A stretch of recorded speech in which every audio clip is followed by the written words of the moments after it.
Okay, Google Keep. This is like my fourth attempt at this screencast due to interruptions and getting the joys of working next to the paper cutter.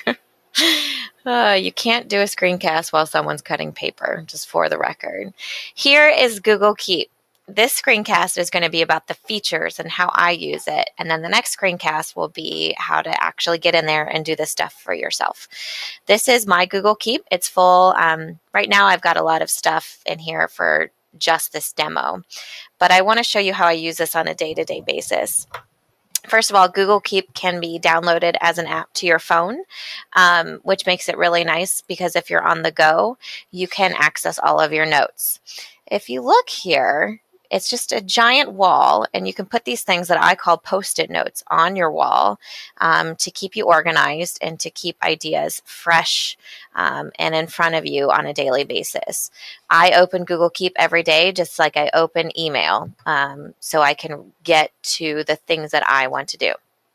Let's look at how I use this.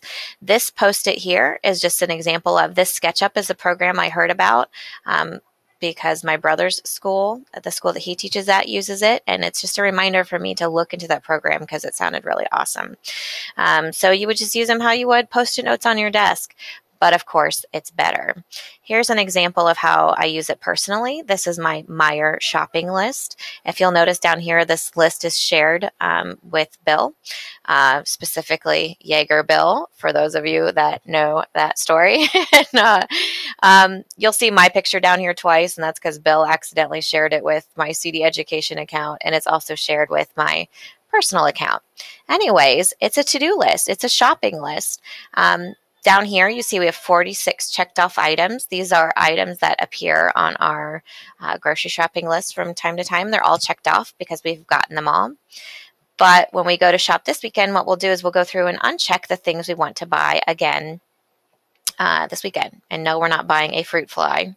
We need to buy a fruit fly killer for certain kids who left their banana peels out. Anyways, up here is now my active grocery list, and I would put, you can also reorder the list to match the layout of Meijer. And as we go through Meijer, we check it off and it removes it from the list and we know we've gotten the item.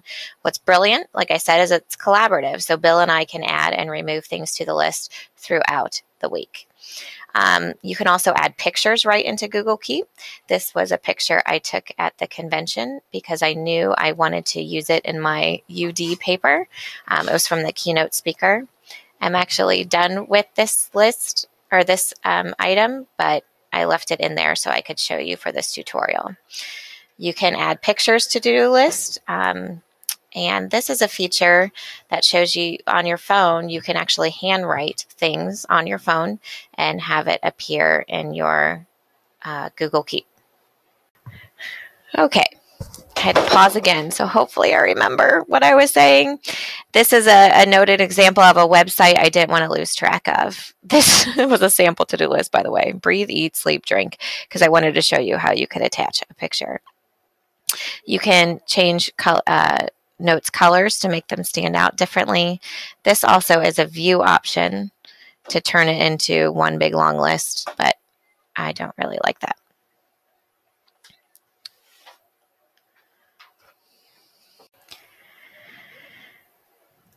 All right. And last thing is there's ways to add checkboxes, or if you just type text, it appears a little bit bigger for you to see better. Then on to some really cool features besides the collaboration. This little finger with the string tied around it, you can add reminders to your Google Keeps. You can set it as a time reminder, later today, tomorrow, next week. You could pick your very specific date and time to have this note pop up on your screen and on your phone as a reminder, or this is brilliant. Let me go to the Meijer one for this. I'm going to click the reminder, and if I pick a place, I can set it to remind me when I go to Meijer. So I typed in Meijer, and I, of course, don't see my Meijer. It'd be one of these two. I'm going to say it's this one. And if I have the location turned on my phone, when I walk into Meijer, Google Keep will recognize it and have this list pop up automatically. Pretty cool. The last thing I want to show you in terms of what it can do is you can add labels. Like you could categorize all of your notes into these labels that they give you: inspiration, personal, and work. Or you could create your own, so that if you just want to see your work post-it notes or your inspiration post-it notes, you could do that. I don't take the time to label my notes, but I could see where that would be useful. And one last really cool feature. If I was working, here's a useful shortcuts thing. I like to leave this in my Google Keep just to keep them fresh in my head until they become part of my long-term memory. But if I wanted to start,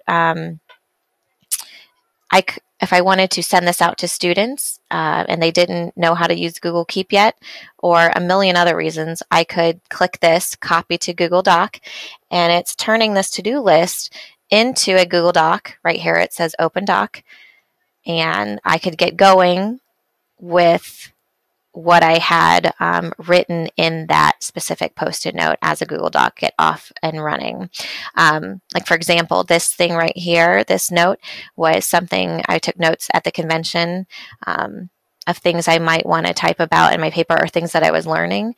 I could have turned this to-do list right into a doc and started writing my paper from there. So a very useful feature. That's it for this screencast. The next one will be how you guys can actually do those things.